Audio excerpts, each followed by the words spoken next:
Hello dear students, मैं Awanish Yadav Chauhan classes के YouTube channel पर आपका स्वागत करता हूं।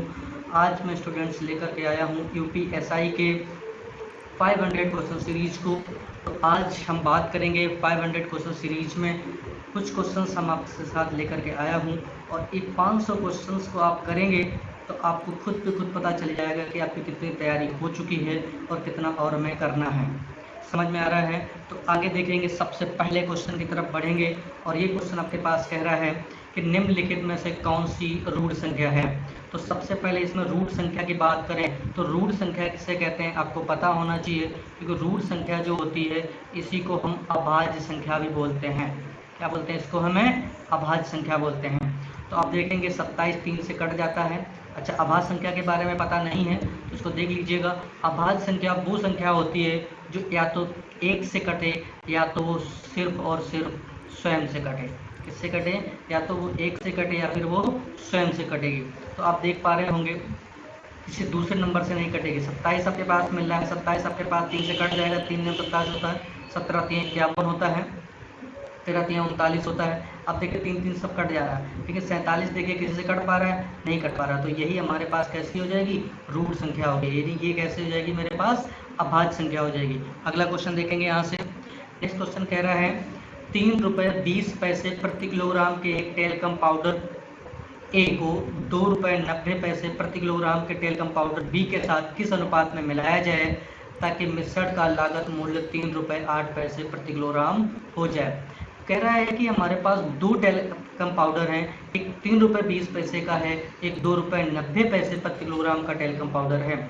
तो कह रहा है उनको हम किस अनुपात में मिलाएं कि उनका लागत मूल्य जो हो जाए वो 3 रुपये 8 पैसे प्रति किलोग्राम हो जाए। ये कहने का मतलब ये है कि एक 3 रुपये 20 पैसे का यानी 320 वाला एक टेलकम पाउडर है और दूसरा 290 वाला है। आप ऐसे समझ सकते हैं। और कह रहा है कि इनको किस अनुपात में मिला दिया जाए कि इनको ये जो आपके पास मिले इसका लागत मूल्य जो मिल जाए वो 3 रुपये 8 पैसे में मिल जाए। तो 308, 3 रुपये 8 पैसे का मतलब कितना हो गया? 308 में। तो आप इसको देखिए, इसमें एलिगेशन लगा दीजिएगा बेटा, मिल जाएगा ना। इसको कम कर दीजिए, कितना मिलेगा? ये 18 हो जाएगा। बात समझ में आ रही ना? 320 से 308 कम करिए, कितना मिलेगा बेटा? 12। 6 से काट दीजिए, 6 दूनी 12 और 6 3 18। तो इनको किस अनुपात में मिलाया जाएगा? 3:2 के अनुपात में मिलाया जाएगा। बात समझ में आ रही ना? तो ऑप्शन हमारे पास कौन सा हो जाएगा बेटा? पहला आपके पास ऑप्शन हो जाएगा। समझ में यहाँ तक आ रही है? नेक्स्ट क्वेश्चन देखेंगे यहाँ से। अगला क्वेश्चन कह रहा है 3 रुपये 60 पैसे प्रति किलोग्राम के कीमत वाले गेहूं को कितने किलोग्राम?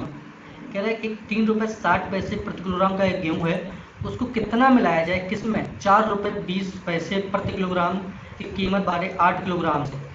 कह रहा है एक 3 रुपये 60 पैसे वाला गेहूं है, कितने वाला है? एक 3 रुपये 60 पैसे वाला गेहूं है और एक 4 रुपये 20 पैसे वाला गेहूं है। तो ये कह रहा है कि 4 रुपये 20 पैसे का 8 किलोग्राम में कितने किलोग्राम गेहूँ 3 रुपये 60 पैसे वाला मिलाया जाए, यानी कि ये वाला इसमें कितना मिलाया जाए, क्योंकि ये 8 किलोग्राम दिया गया है, ये कितना दिया गया? 8 kg दिया गया है। बात समझ में आ रही ना? तो ये कहते हैं इसमें कितना मिलाया जाए कि हमें 4 रुपये 40 पैसे में बेच करके, प्रति किलोग्राम बेच करके 10% का लाभ प्राप्त हो। कितने का प्राप्त हो? 10% का लाभ कब प्राप्त हो? जब उसको हम 4 रुपये 40 पैसे में बेचते हैं। तो एक बात आपको समझ में आ रही होगी कि 10% का लाभ प्राप्त हो, यानी कि वो उसको 100% पे अब बात नहीं कर रहा है, मिलाने के बाद उसको 110% पे बात कर रहा है, क्योंकि 10% का लाभ प्राप्त हो जाएगा। यानी कोई चीज़ हमारे पास 100% में होती है, अब कह रहा है उसमें 10% का लाभ प्राप्त हो जाए, तो यानी कोई चीज़ 110%, यानी कहने का मतलब ये हो गया कि 110% किसके बराबर है? 440 के बराबर है। अब हम बात करेंगे तो 0 से 0 कैंसिल आउट हो जाएगा, 110% है ये, ठीक है ना। 11 से काट दीजिएगा, 11 11 चौको 44 हो जाएगा ये।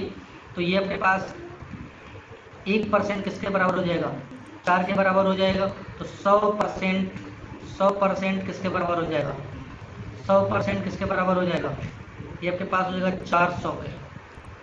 तो 400 के बराबर हो जाएगा, यानी कि 400। बात समझ में आई ना? तो इसको जब हम एलिगेशन लगाएंगे तो ये कितना हो जाएगा? ये 20 हो जाएगा और ये कितना हो जाएगा? ये 40। बात समझ में आ रही है यहाँ तक है? तो जब से सॉल्व करेंगे 0 से 0 कैंसिल आउट हो जाएगा, 2 से काट दीजिएगा, 2 दूनी 4 हो जाएगा, ठीक है ना। तो ये 1:2 के अनुपात में मिलाया गया होगा। किस अनुपात में मिलाया गया होगा? 1:2 के अनुपात में मिलाया गया होगा। बात समझ में आता आ रही है? कुछ प्रॉब्लम क्रिएट हो रहा है इसमें? ठीक है ना। ये बेटा 40 है।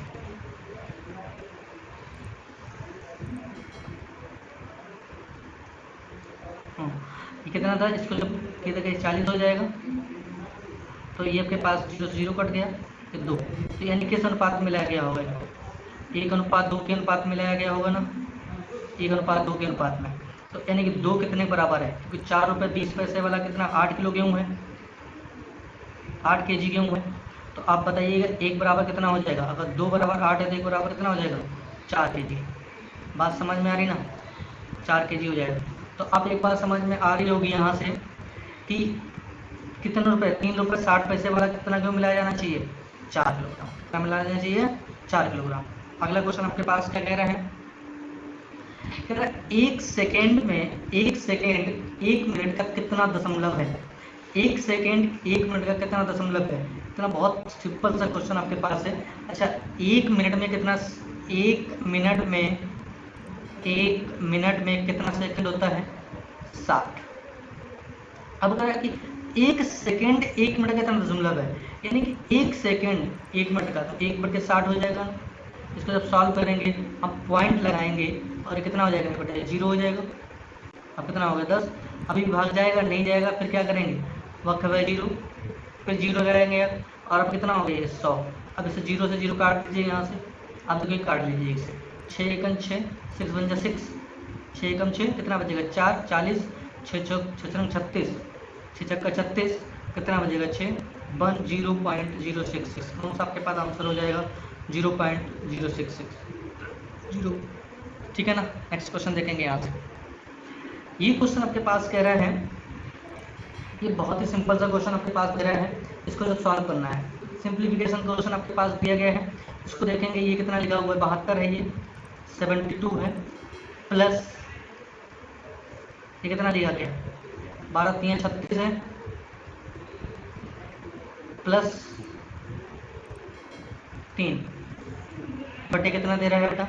12 3 36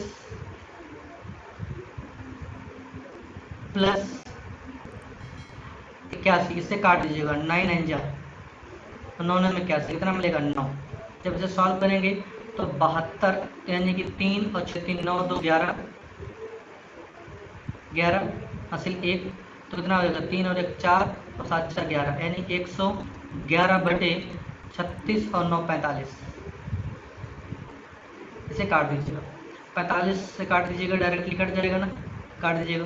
45 से काट दीजिएगा, 45 दूना 90, पॉइंट कितना मिलेगा?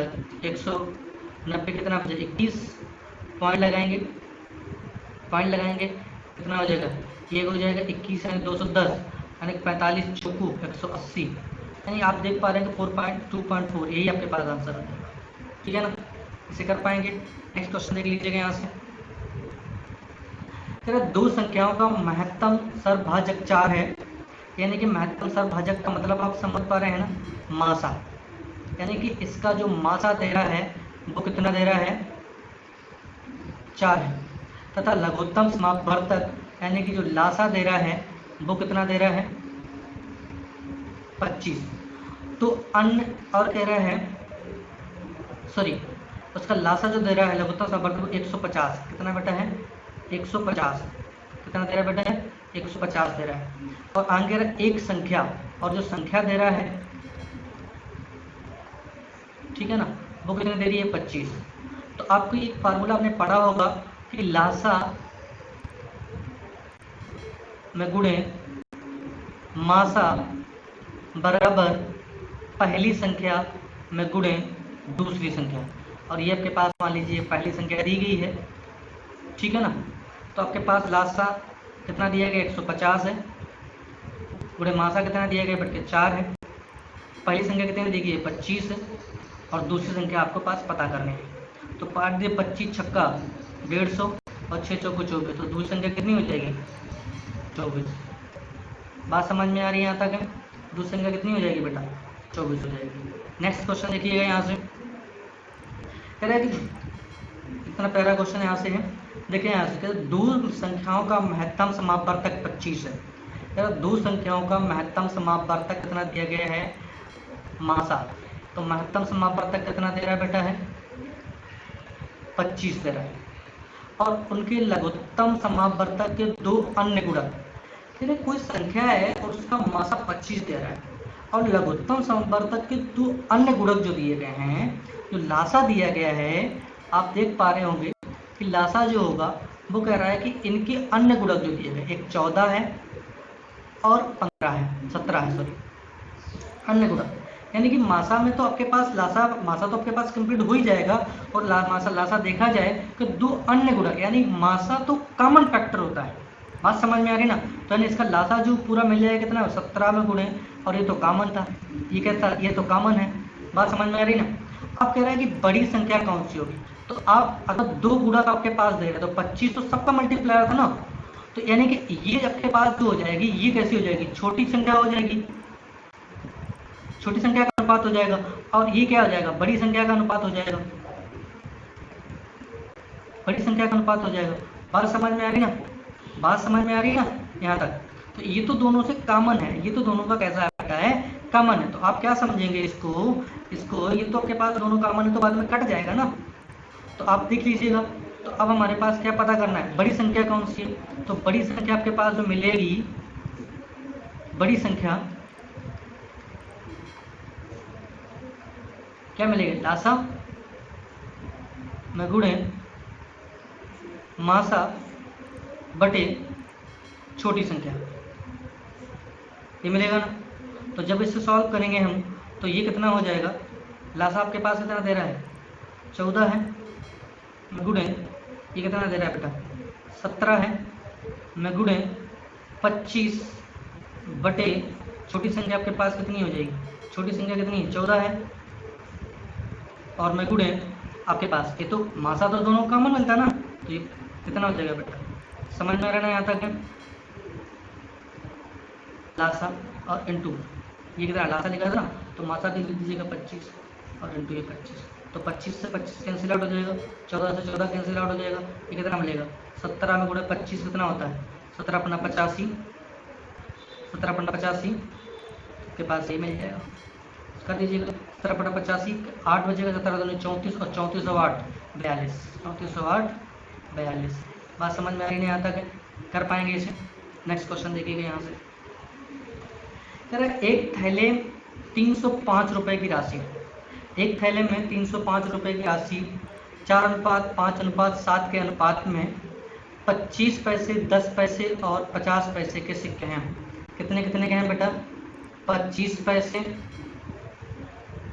10 पैसे और 50 पैसे, और 50 पैसे के सिक्के हैं। कह रहा है कि इसका जो अनुपात दे रहा है वो कितना दे रहा है 4, 5 और 7, इनका जो अनुपात हो जाएगा वो 4, 5 और 7, ये इस अनुपात में है, ठीक है ना। और कितना रुपया है टोटल, ये टोटल कितना 305।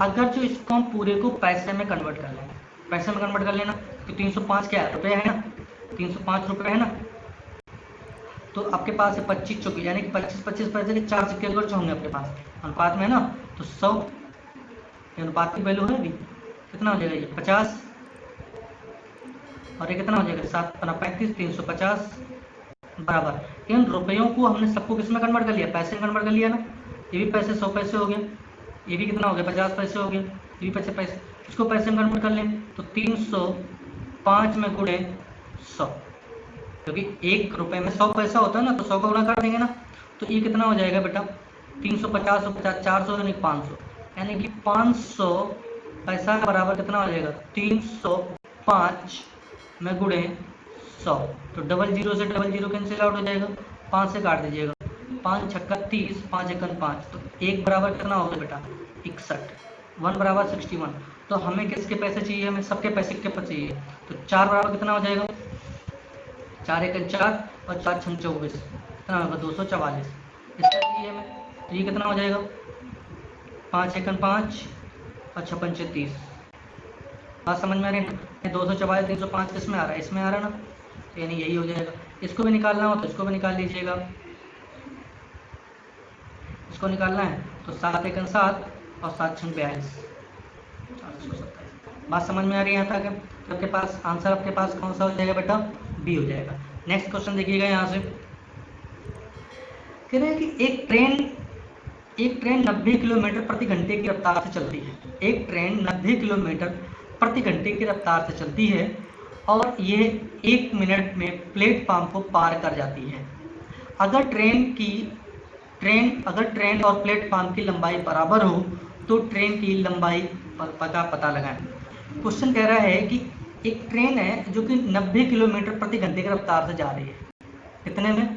90 किलोमीटर प्रति घंटे की रफ्तार से जा रही है, ठीक है ना। कह रहे हैं कि ट्रेन और प्लेटफॉर्म की जो लंबाई है वो क्या कह रहा है कि बराबर है, तो हमें ट्रेन की लंबाई पता करनी है। बात समझ में आ रही ना?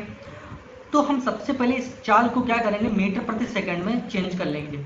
तो मीटर प्रति सेकंड में चेंज करने के लिए हम क्या करते हैं, 5/18 का मल्टीप्लाई करेंगे। अगर जो किलोमीटर प्रति घंटा दिया गया है तो उसको मीटर प्रति सेकंड में चेंज करने के लिए 5/18 का मल्टीप्लाई करेंगे, यानी कि 90 में गुणे 5/18 तो कितना, 18 पंचे 90, यानी कि ये जो चाल हो गई इसकी है, अब चाल कितनी होगी, 25 मीटर प्रति सेकंड, यानी कि एक सेकेंड में ये 25 मीटर चली होगी। कितने मीटर चली होगी?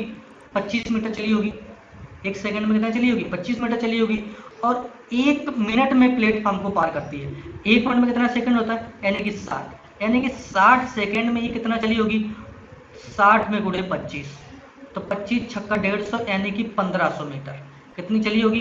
1500 मीटर, यानी कि टोटल डिस्टेंस ट्रेवल उसने कितनी की, 1500 मीटर की।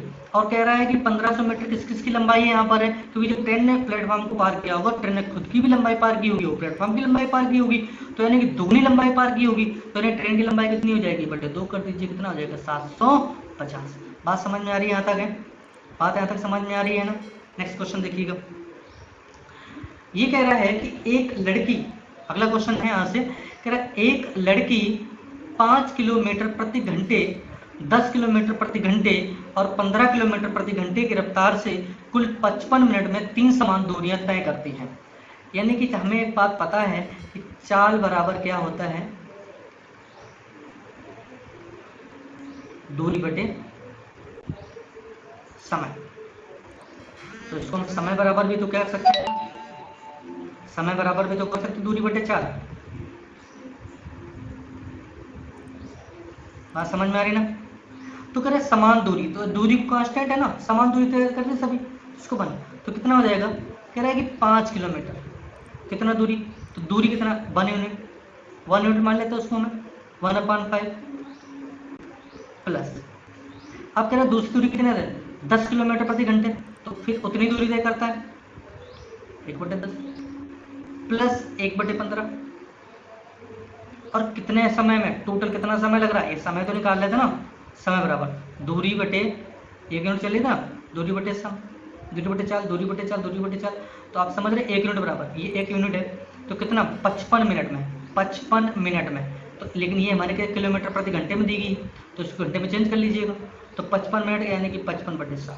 बात समझ में आ रही है? इसका एलसीएम लेंगे बेटा, इसका अगर जो हम एलसीएम लेंगे तो कितना एलसीएम मिलेगा, 30, इसका एलसीएम कितना मिलेगा बेटा, 30, तो 5 छक्का 30 यानी कि 6 हो जाएगा, 3 हो जाएगा, 15 दूनी 30 हो जाएगा, ये कितना हो जाएगा, 55/60, तो 30 से काट, 30 दूनी 60, और ये कितना हो जाएगा, 6 3 9 2 11, यानी कि 11 बराबर ये हो जाएगा 55/2, 11 से काट दीजिए, 11 पंजे 55, यानी कि 1 बराबर 5/2 है। तो आपको ये पता होना चाहिए, अगर 1 बराबर 5/2 यानी एक यूनिट, इसने 1 यूनिट, यहाँ पर भी 2.5 किलोमीटर, यहाँ पर भी 2.5 किलोमीटर, यहाँ पर भी 2.5 किलोमीटर तय की होगी, यानी 5/2 का मतलब 2.5, यानी 2.5 किलोमीटर उसने यहाँ पर दूरी तय की, 2.5 किलोमीटर यहाँ पर और 2.5 किलोमीटर यहाँ पर, तो 2.5 यहाँ पर और 2.5 यहाँ पर, 5 और 2.5 कितना हो गया, 7.5, तो ऑप्शन आपके पास कौन सा हो जाएगा, पहला। समझ में आ रहा है यहाँ तक है? नेक्स्ट क्वेश्चन देखिएगा यहाँ से, अगला क्वेश्चन है, बहुत प्यारा सा क्वेश्चन, परसेंटेज से है। ये कह रहा है कि अगर y(x) से 20% अधिक है, 20% अधिक है, 20% का मतलब होता है बेटा 1/5, कोई संख्या 5 से कितनी होने वाली है, 6, ये तो हो गया ना। कौन, बाई, कौन है, बाई है, कौन है, बाई है, 20% अधिक है। 5 से कितना है, एक ज़्यादा है ना, 5 से ज़्यादा कौन है, बाई। बाई 6 है, यानी x कितना है, 5। अब आगे कह रहा है कि x बाई से कितने फीसद कम है, तो x बाई से कितने फीसद कम है, तो देखिएगा x बाई से कितना कम है, x बाई से कितना कम है, 6 से कितना कम है, एक कम है, कितने से, 6 से। एक कम अगर 6 से है तो 1/6 कितना होता है, 1/6 कितना होता है, 16 सही, 16.67%। अगर जिसको नहीं निकालना होता 100 का मल्टीप्लाई कर ले तो कितना आ जाएगा, इसे काट दीजिएगा तो जो कितना मिलेगा, 6 एकन 6, 6 36, 6। ठीक है ना। नेक्स्ट क्वेश्चन देखेंगे यहाँ से। नेक्स्ट क्वेश्चन ये कह रहा है कि एक ठोस, ये भी बहुत अच्छा क्वेश्चन है, एक ठोस सम गोलाकार सिलेंडर को पिघलाया गया और उसे समान अर्धव्यास के आधार वाला समशंकु बना दिया गया। ठोस की लंबाई कितनी प्रतिशत में वृद्धि हुई। क्वेश्चन कह रहा है कि एक ठोस समगोलाकार सिलेंडर है, उसको पिघलाया गया और एक उसे समान अर्धव्यास, उसे उतने ही अर्धव्यास वाले, उसका अर्धव्यास को नहीं चेंज किया, यानी उसके रेडियस को नहीं चेंज किया हमने, उसके समझ रहे ना, उसकी त्रिज्या को नहीं चेंज किया है। अब कह रहा है कि हमने क्या कर दिया है, कहने का मतलब ये हो गया है कि एक हमारे पास इस तरीके से कोई एक सिलेंडर था, बात समझ में आ रही ना, और कह रहा है कि उसको हमने एक शंकु में क्या कर दिया, इसको हमने ढाल दिया है। ठीक है ना। तो उसकी जो ये रेडियस थी, ये जो रेडियस है इसको हमने नहीं चेंज किया। इस रेडियस को जो यहाँ पर इसकी आर है, भाई इसकी भी आर थी, बात समझ में आ रही ना। कह रहा सम, उसे समान अर्धव्यास वाले शंकु में बना दिया गया। ठोस की लंबाई में कितने प्रतिशत की, ठोस की लंबाई में, यानी कि ठोस की इस हाइट में, इस लंबाई में यानी कि h में, इसकी h में, हाइट में कितने प्रतिशत की वृद्धि हुई है। इसकी हाइट में, यानी कि ये जो हाइट आपके पास दी गई है, इसमें आपको, इसमें कितनी वृद्धि इसकी हुई है। तो आप देखेंगे। अच्छा देखो, एक अगर जो बात करूँ, एक सिलेंडर को हमने क्या कह रहे हैं, पिघलाया है और क्या बनाया, एक शंकु बनाया, तो दोनों का आयतन तो बेटा समान रहेगा। यानी कि जो आपके पास सिलेंडर का जो आयतन होगा, सिलेंडर का जो वॉल्यूम होगा, वही वॉल्यूम आपके पास किसका मिलेगा बेटा, वही आपके पास शंकु का वॉल्यूम होगा, वही आपके पास क्या होगा, शंकु का वॉल्यूम होगा।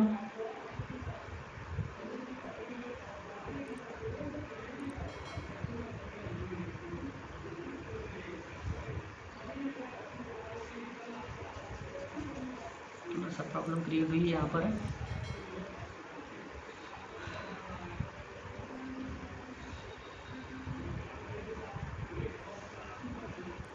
ठीक है ना। तो कह रहा है कि जो सिलेंडर का वॉल्यूम होगा, भाई आपके पास शंकु का होगा, यानी कि जो हमारे पास सिलेंडर का वॉल्यूम होगा, सिलेंडर का वॉल्यूम होगा, वही हमारे पास शंकु का होगा। किसका होगा, शंकु का वॉल्यूम होगा। ठीक है ना। तो अब बताइएगा कि सिलेंडर का जो वॉल्यूम हमारे पास मिलेगा वो कितना है, सिलेंडर का जो वॉल्यूम होगा वो कितना मिलेगा, पाई आर स्क्वायर एच। ठीक है ना। और शंकु का वॉल्यूम कितना हो जाएगा, 1/3 पाई आर स्क्वायर h1, क्योंकि भाई हाइट में तो चेंजमेंट हुआ है ना, हाइट में तो चेंज, इसकी h मान लिया, इसको h1 है। तो आप देखो आर स्क्वायर से आर स्क्वायर कैंसिल आउट हो जाएगा, पाई से पाई कैंसिल आउट हो जाएगा, यानी कि h बराबर 1/3 h1 दिया गया। बात समझ में आ रही ना। यानी कि आप देख पा रहे होंगे कि 3h जो है वो किसके बराबर है, h1 के बराबर। ठीक है ना। यानी कि पहले जो हमारे पास सिलेंडर था उसकी हाइट जो थी वो पहले कितनी थी, h थी, अब कितनी हो गई, 3। यानी कि पहले 1 यूनिट थी, अब कितनी हो गई, 3 हो गई। कितनी वृद्धि हुई, कितनी वृद्धि हुई, 2 की वृद्धि हुई। कितनी वृद्धि हुई, 2 की वृद्धि हुई, कितने पर, 1 पर, इंटू 100।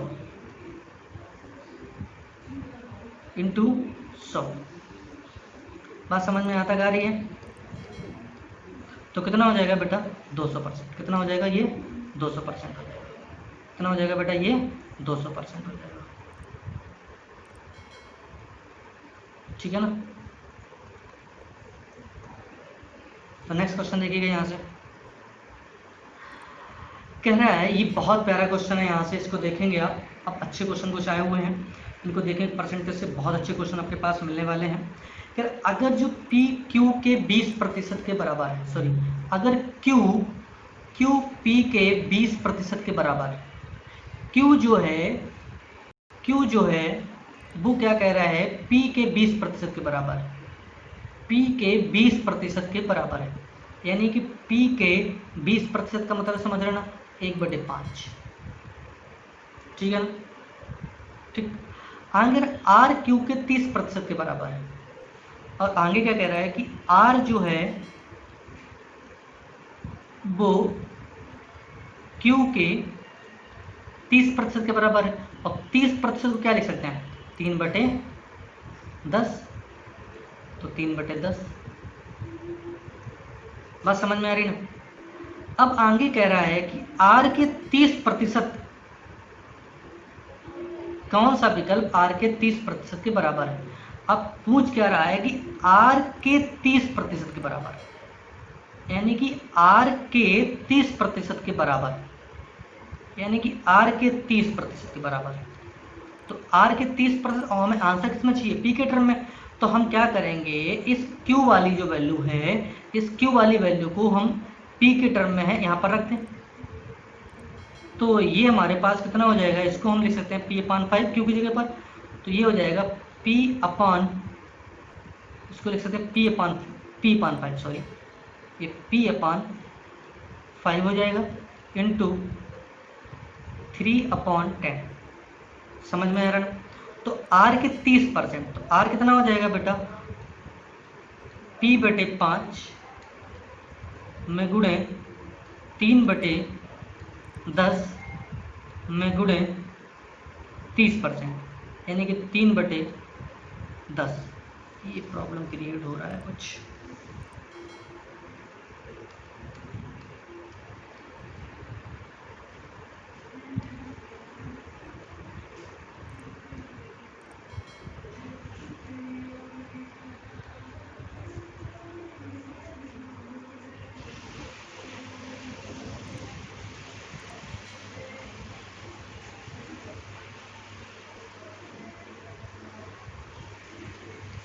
प्रॉब्लम क्रिएट हो रही है कुछ।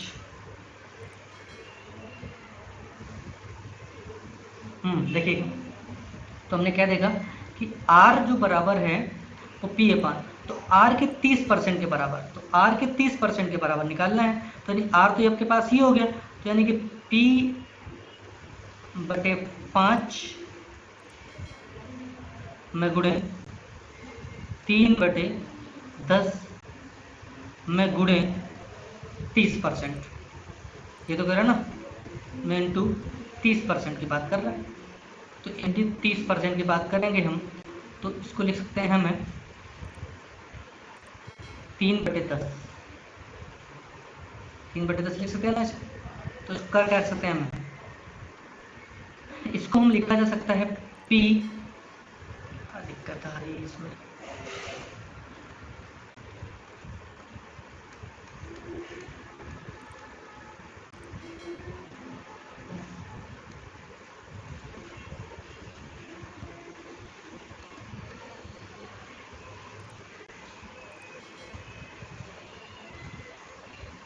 हाँ। तो इसे देखिएगा बेटा, तो ये कितना हो जाएगा, यानी कि 9/5 और इंटू P/100, समझ रहे ना। तो इसे काट दीजिएगा बेटा, तो ये हमारे पास कितना हो जाएगा, 9/5 को जब लिखेंगे हम, तो 5 × 5, 5 × 5 पॉइंट लगेगा, और कितना हो जाएगा, 4 × 5 = 40। और इसको हम क्या लिख सकते हैं, R% लिख सकते हैं ना, R/100 लिखा हुआ का R%, तो यानी कि 1 पी का, सॉरी ये पी है, पी चल रहा था, सॉरी आर, आर नहीं है बेटा, ये पी है, यानी कि 1.8, यानी कि ऑप्शन आपके पास कौन सा हो जाएगा बेटा, सी है। कुछ प्रॉब्लम क्रिएट हो रहा है इसमें, टेक्निकल प्रॉब्लम से। नेक्स्ट क्वेश्चन देखिएगा यहाँ से, रोजाना रोजाना 3 घंटे अध्ययन करके एक छात्र अपना सबक 20 दिन में सीख सकता है। रोजाना 3 घंटे अध्ययन कर एक छात्र अपना सबक 20 दिन में सीख सकता है।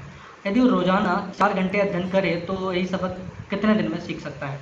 कि रोजाना 3 घंटे अध्ययन करता है, अगर जो वो 3 घंटे अध्ययन करता है, अगर 3 घंटे वो अध्ययन करता है तो वो काम को 20 दिन में क्या कर देता है, सीख देता है 20 दिन में। तो बेटा कुल कार्य कितना हो जाएगा, कुल काम कितना हो गया इसका, कुल काम कितना है इसका 20 या 60, क्योंकि 20 दिन में सीखा 3 घंटे, यानी पूरा 60 घंटे काम तो कर पाएगा ना 60। तो अगर तो वही काम वो 4 घंटे करता है, यानी 60 ही काम करना है, अगर वही काम वो 4 घंटे के हिसाब से करेगा, 15 से 60 कितने दिन में सीख सकता है, 15 दिन में। कितने दिन में सीख सकता है, वो है 15 दिन में सीख सकता है। अगला देखेंगे क्वेश्चन, पूजा एक काम को करने में चारों से 3 गुना ज़्यादा तथा बानों से 2 गुना ज़्यादा वक्त लेती है। पूजा एक काम को करने के लिए, पूजा एक काम को करने के लिए चारों से 3 गुना ज़्यादा और बानों से 2 गुना ज़्यादा वक्त लेती है। यदि तीनों एक साथ काम करें तो 2 घंटे में काम खत्म कर देती हैं। बानों को काम पूरा करने में कितना वक्त लगेगा। मेरी बात को यहाँ पर समझना है, कह रहा है कि एक पूजा है और चारू है, तो कह रहा है कि इनके जो समय का जो अनुपात दे रहा है, समय का अनुपात दे रहा है कि पूजा जो है वो चारों से 3 गुना ज़्यादा, पूजा एक काम को चारों से 3 गुना ज़्यादा, तो पूजा जो समय का अनुपात कर रहा है 3:1 है। तो अगर समय का अनुपात 3:1 है तो क्षमता का अनुपात कितना हो जाएगा, 1:3 हो जाएगा, 1:3 हो जाएगा अनुपात है, ठीक है ना।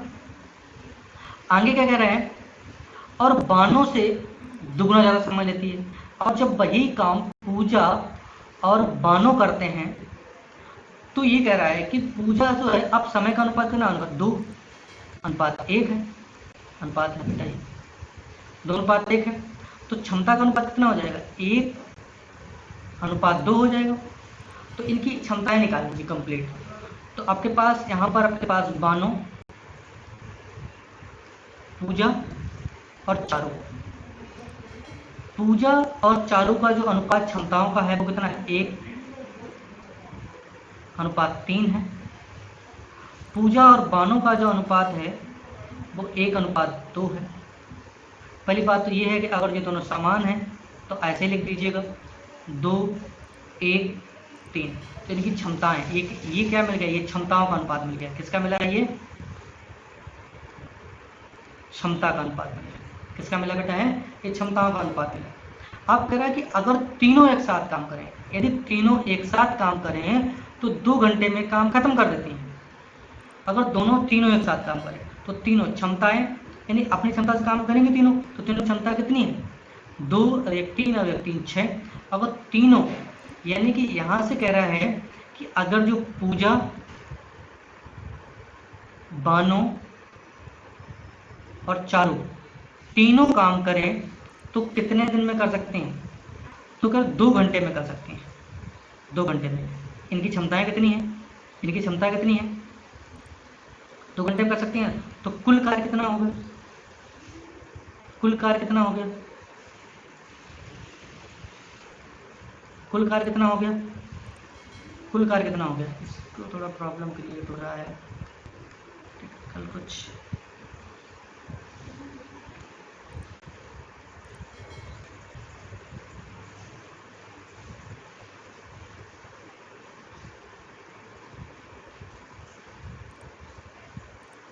हाँ, तो कितना 2 घंटे में काम करते हैं।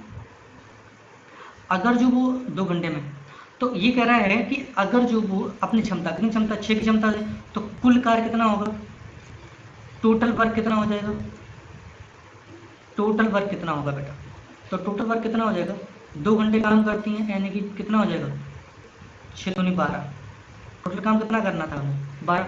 अगर जो वो अकेले काम बानो करे, ये टोटल काम अगर जो 12 काम को कौन करे, बानो करे, तो बानो 12 काम को कितने जल्दी कर पाएगी। तो बानो की क्षमता कितनी है 2, 2 की क्षमता से कुछ काम करेगी तो कितने में करेगी 6 घंटे में। कितने घंटे में करेगी 6 घंटे में करेगी। समस्या कुछ है, ठीक है, कितने घंटे में करेगी 6 घंटे में करेगी। तो आपके पास हो जाएगा, थोड़ी प्रॉब्लम है इसमें। आगे क्वेश्चन कह रहा है कि एलिस, बॉब, चार्ली एक कंपनी में भागीदार हैं। एक विशेष वर्ष के दौरान एलिस को लाभ का 1/3 भाग मिला, बॉब को 1/4 भाग मिला और शेष भाग चार्ली को मिला, जो कि 5,000 रुपये है। एक कंपनी है जिसमें एलिस है, एक बॉब है और एक चार्ली है। बात समझ में आ रही है यहाँ तक? कह रहा है कि इन दोनों को, कह रहा है कि एलिस को 1/3 भाग मिला, बॉब को 1/4 भाग मिला कुल लाभ का, और इसको कितना मिला 5200 रुपये मिला, सॉरी 5,000 रुपये मिला। तो टोटल आप निकाल लेंगे, टोटल कुल हिस्सा एक रहा होगा ना टोटल हिस्सा, तो 1 माइनस 1/3, 1/3 माइनस 1/4। तो जब से सॉल्व करेंगे तो इसका जो एलसीएम मिलेगा वो कितना होगा बेटा 12 होगा। तो इसको करेंगे 12 माइनस 3 चौको माइनस 4 तियो, यानी ये मिलेगा बेटा 5/12, यानी कुल हिस्सा कितना है 12 है। चार्ली को, किसको, ये चार्ली को मिला ना, चार्ली को कितना मिला 5, तो 5 बराबर कितना है 5,000, 5 बराबर 5,000 है, यानी कि कुल हिस्सा कितना हो गया बेटा ये 12 है बेटा। तो 12 बराबर 5 बराबर 5,000, तो 12 बराबर कितना हो गया 12,000 रुपये है।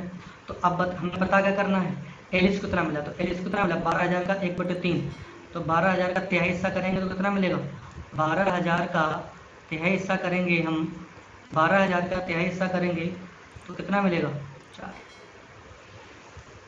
कितना मिलेगा बेटा 4,000 रुपये मिलेगा। बात समझ में यहाँ तक आ रही है? नेक्स्ट क्वेश्चन क्या कह रहे हैं, कह रहे हैं 8 व्यक्तियों के एक समूह, नेक्स्ट क्वेश्चन है, 8 व्यक्तियों का एक समूह का औसत वजन 2.5 किलो बढ़ जाता है जब एक 54 किलोग्राम के वजन की जगह पर एक नया व्यक्ति ले लेता है। नए व्यक्ति का वजन कितना है? एक बात, बहुत एवरेज का क्वेश्चन है, बहुत प्यारा सा क्वेश्चन है। कह रहे 8 व्यक्तियों का समूह है जिनका औसत वजन 2.5 किलो बढ़ जाता है। क्या कह रहे हैं कि जिनका औसत वजन 2.5 किलो बढ़ जाता है। तो औसत वजन जब अगर 2.5 किलो बेटा बढ़ेगा तो इसका मतलब क्या हो गया है, और औसत वजन आपके पास कितना बढ़ रहा है 2.5 किलो बढ़ रहा है 8 व्यक्तियों का, और एक व्यक्ति 54 किलोग्राम का पहले से ही था। तो बात समझ, यानी कि 54 किलोग्राम पहले तो वो फिलअप करेगा ही करेगा, फिर कितना बढ़ रहा है, यानी 8 व्यक्तियों का, अगर जो 8 व्यक्तियों का कितना वजन बढ़ रहा है 2.5 किलोग्राम, तो 25 × 200, यानी कि 54 किलोग्राम का तो पहले से ही था, और ये कितना बढ़ गया 25 × 200 यानी कि 20। कितने किलोग्राम का आदमी होगा वो 74 किलो का होगा। कितने का होगा 74 किलो का। ऑप्शन नंबर डी करेक्ट हो जाएगा। बात समझ में आ रही है यहाँ तक है? नेक्स्ट क्वेश्चन देखिएगा। एवलिन ने 3 किस्मों का सामान, 3 समान संख्या में कंगन खरीदे। 3 किस्मों के, एवलिन एक है उसने क्या कंगन खरीदे 3 समान संख्या, उनकी कीमत प्रति नग जो है वो कितनी दे रही है बेटा है, एक 30 रुपये प्रति नग है, दूसरा 35 है और तीसरा 65 रुपये प्रति नग है। ठीक है ना। उन्होंने सभी कंगन को कुल कितने में खरीदा 1690 में खरीदा। कितने में खरीदा 1690 में खरीदा। बात समझ रहे हैं? तो प्रत्येक कंगन उसे कितने में का पड़ा, सभी के समान समान है, तो कितना हो जाएगा 65 और 35 100 130, यानी 130 बराबर 1690। तो 0 से 0 कैंसिल आउट हो जाएगा, 13 से 13 169, तो 1 बराबर 13 हो गया। तो आपको पता होना चाहिए कि सारे के सारे कंगन उसने कितने कितने खरीदे होंगे 13 के सेट उसने खरीदे होंगे। बात समझ में आता आ रही है? नेक्स्ट क्वेश्चन देखिएगा। प्रोबेबिलिटी का क्वेश्चन है, बहुत प्यारा क्वेश्चन है। इस क्वेश्चन को देखेंगे। प्रोबेबिलिटी ऑफ ए बराबर दिया गया 1/2 है, प्रोबेबिलिटी ऑफ B/A 1/3 दिया गया है, और प्रोबेबिलिटी ऑफ ए और बी का पता लगाएं। देखो यहाँ पर अगर जो जब भी आपके पास ऐसे दिया जाएगा प्रोबेबिलिटी ऑफ ए और बी, इसका मतलब है probability of A intersection of B. बात समझ में आ रही है ना? प्रोबेबिलिटी ऑफ ए इंटरसेक्शन, यानी इंटरसेक्शन का साइन लगे, इसकी जगह पर क्या आ जाएगा? इंटरसेक्शन। और यहाँ पर क्या लिखा होता, अगर यहाँ पर क्या लिखा होता, प्रोबेबिलिटी ऑफ ए या बी, तो यहाँ पर लगता probability of A union of B. बात समझ में आ रही है ना? तो देखिए यहाँ से इसका बहुत प्यारा सा एक फार्मूला होता है, इसको आप याद कर लीजिएगा। तो probability of A intersection of B, sorry, probability of B upon A बराबर होता है probability of A intersection B upon probability of A, यानी कि जो नीचे होगा वो नीचे रहेगा और ऊपर इंटरसेक्शन रहेगा। तो इसको निकाल लीजिए बड़ा आसानी के साथ। तो हमें क्या निकालना है? Probability of A intersection B, तो probability of B upon A कितना दिया गया? 1/3 बराबर probability of A intersection B आपको निकालना है। प्रोबेबिलिटी ऑफ ए कितना दे रहा है? 1/2 दे रहा है, तो इसका गुणा ऐसा हो जाएगा ऐसी, तो कितना हो जाएगा ये? Probability of A intersection B बराबर 1/6। उसी करेंगे तो इसका 1/3 1/3 1/6, तो आंसर आपके पास कौन सा हो जाएगा बेटा? डी ऑप्शन आपके पास हो जाएगा। नेक्स्ट क्वेश्चन देखिएगा, ये आपके पास लास्ट क्वेश्चन है। इस क्वेश्चन को आप घर से करके लाइएगा, ये आपके पास होमवर्क है। जो भी लड़के इसका आंसर निकाल पाएंगे, जो भी स्टूडेंट दोस्त हमारे निकाल पाएंगे, वो हमें कमेंट बॉक्स में इसका आंसर जरूर डालें, ठीक है ना? आज के लिए यहीं पर, थैंक यू वेरी मच।